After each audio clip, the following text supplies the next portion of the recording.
How you doing today, guys?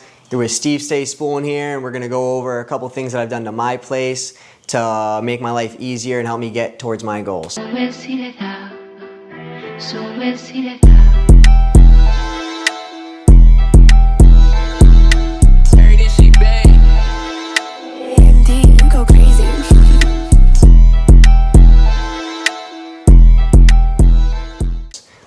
First, we're going to start off with the garage, which I think is an important place for any man, whether he wants, needs, has the money to pay to get work done. It's just good to have a spot where when you need to get something done, you can get it fucking done.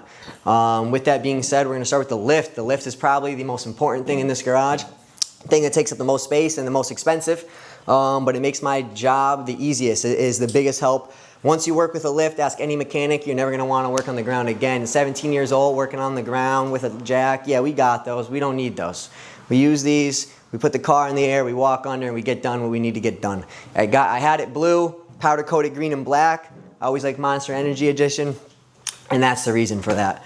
While you're working on the lift, right, in the cars, you need tools. So that brings over to our Mac toolbox right here. Mac's like Snap-on, it's just a name brand box you pay too much money for. Of course, it's green, ended up matching, right? So we got our ratchets in here and extensions and things like that. Then we're gonna have wrenches. You're gonna have little odds and ends, clamps, hammers, and things like that. Then you get down to sockets, which is always a mess. Don't let your friends use your fucking shit. Then when you get under there, we enter the Snap-on tools. These are the smaller things, and a little Sawzall. Maybe you're cutting an exhaust off. Maybe you're just installing some easy things, whatever. These are just little baby stuff. Then you step up to the big things, the big Snap-on toys, right? Here we go. We got the big power. This stuff just makes your life a lot easier. These are for the small little areas, this one right here. But when you're taking bolts and bushings and bearings and everything off your car and putting stuff on, you need power tools or you're gonna be there all fucking day. Besides power tools, right? We also have air. Air is very important. Yeah, you fill up tires and other things, or you can do compression tests, but also air tools. Whether it's an air ratchet, needle scalers, etc., you need air. Air is vital, one of the most important things in any garage. Even if you don't have a lift and you're working on the ground, air is needed. You need it. Makes your life easier. This is a little Harbor Freight, a little junky electric one. It works good, does its job when I need low amount of air, and then when I need the big air, we come over here to the big compressor. It says high CFMs, so you don't need actually as many big of a tank on this thing. It's twin cylinder, 220, runs off the same power that the lift runs off of, luckily. So I plug that in whenever I need, you know, large amounts of air to get my jobs done. Besides that, we're gonna come back to this side again. While you're working on things, you need a tool cart. The other tool chests move, but they're too heavy. You know, this thing's nice and light. You can keep some necessities in it. Moves around. It's just good to have. You taking a turbo manifold or something off your car. You're taking apart your old starter. You got a new starter on here. You don't need to walk side to side. You have a toolbox, a walking, whatever, tool cart. So you want to call it. Vacuum, you got to keep your area clean, everything you're doing. You know, you don't want to get any dirt in your engine or, you know, whether you're vacuuming, detailing, whatever you're doing. Vacuum's important for any garage, of course. Got a welder, it's nothing special. Same thing though, runs off the 220 or whatever over there. You know, you can do exhaust, little parts like this. I'm not welding aluminum or anything in here, but you don't really need to be. Oil changes, man. If you're paying $100 for an oil change, what the fuck are you doing? I go get the oil from Walmart for $18. It's Mobile One, the same shit that you're buying for $40. And I fucking put my car in the air, drain it. It takes me fucking 5-10 minutes. And I feel good about myself. And then the waste oil, I give to a buddy with a shop, and he actually burns it all and heats himself through the winter. So, you know, it actually does work out for people. You're going to see my Aquapana, because I don't drink out of plastic, because that's for feminine men, okay? You want to keep your testosterone levels up, you're going to drink out of glass water. Got my dirt bike right here. We got a little stand just for the fishing poles, man. You don't need that in a garage, but you need to keep your stuff, so it's just nice against the wall. Back to the garage things, we got a bearing press over here. Or I guess it's just a press in general. You can do bushings and other things. Very important for, like what I just said, bearings, bushings, etc. In a garage all the time, you need to press something in. And there's certain like add-ons, couplers and stuff like that to make this work on certain bearings, but predominantly this is what you need right here. Workbenches are important for when you're working on stuff, right? We got a grinder over here. The grinder is important when you need to get something smaller. It's not fitting where you need to fit it. Whatever it is, you might need to just grind it down a little bit, and there you go. Shelvings, just space, so they're all labeled with what's in them, you know, oil, whatever car they relate to, detailers and cleaners. Also another box because, man, you have tools, and there's always extra. I could wrenches for fucking days, just a junk wrench drawer that eventually is going to be going on the pegboard. You know, you put each wrench an 8 mil with a 9 mil with a 10 mil all in their separate section. But yeah, you never have enough space to hold your fucking tools. Then we're gonna go over here a little bit. We got an engine stand for my Subaru motor. So right now my Subaru's at the body shop. They've been taking their time, but this is a full hybrid swap, 2.5 bottom end with 2.0 heads. It's got the turbo on the back, Garrett turbo, all ceramic coated and everything.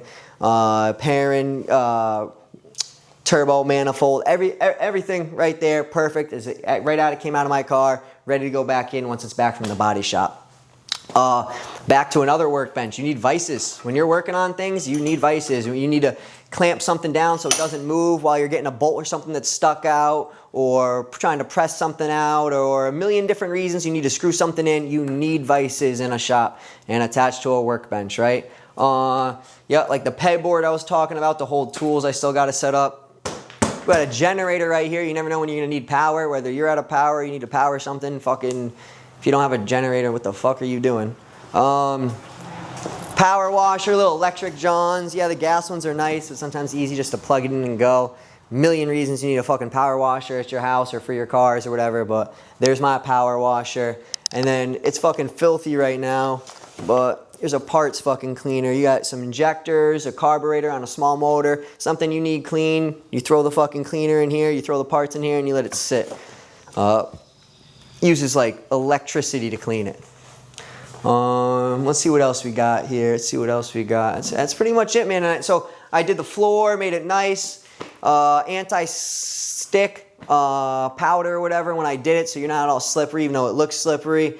You clean up stains and stuff easy on it. Painted the walls, painted the ceiling, everything to match. I didn't even mean for it to go like this. I just got the lift green and black, just started buying things that were green, and fuck it. It's just the way it came out. With that being said, let's check out the studio. Now we up in my studio. As you can see, it's fully soundproofed all the way around. Make quality music, you need it to be soundproofed. Quality music, you need a quality mic, top of the line. We got the pop filter, of course. And then you need some quality headphones right here, you know, for when you're really in here doing your thing. With that being said, it all goes through the wall like a professional studio would, from one side to the other with the hookups. And we got lighting in here, of course. Light switches, dimmers, whole nine. And we got a high quality, solid door for soundproofing. No little shit. Now on this side, this is where the engineering happens, right? So we got, just like any studio would, we got the computer screen with the keyboard. We got the 2 JBL speakers that thump, right? We got some beat pads and some MIDI keyboard pads and whatnot. But the brains of the operation is a high quality computer, liquid cooled just like your car. They don't make them like that. You gotta build them type deal. And with all this, I use FL Studios for beats, and I use Pro Tools to make music. The thing is, I'm not the biggest rapper out there. I just started making music, but I really did all this because I'm trying to make content. And in my house, right, I have an extra bedroom. What's better to do than use it to make me some money or save me some money, right? So we put the studio in here. Now I'm making high quality music like your favorite rapper in a studio in my house. I don't gotta pay for studio time. If anything, I'm paying for a dude to teach me how to use all this stuff correctly, so then people like you can pay me if you want, or I can just do it for myself and I don't need to pay somebody, right? And as you can see, I got a couple cameras monitoring at all times while I'm in here, so I can have a podcast, do other things like that. And really, life's about not only increasing your revenue, but minimizing your expenditures. If you can minimize the money going out, that's also more money in your pocket to make you more money. All right? And so keep that in mind. All right, so you see my garage and you see my studio. Now you gotta follow, subscribe, Steve Stays Spoolin, so you can see more content of what I got going on.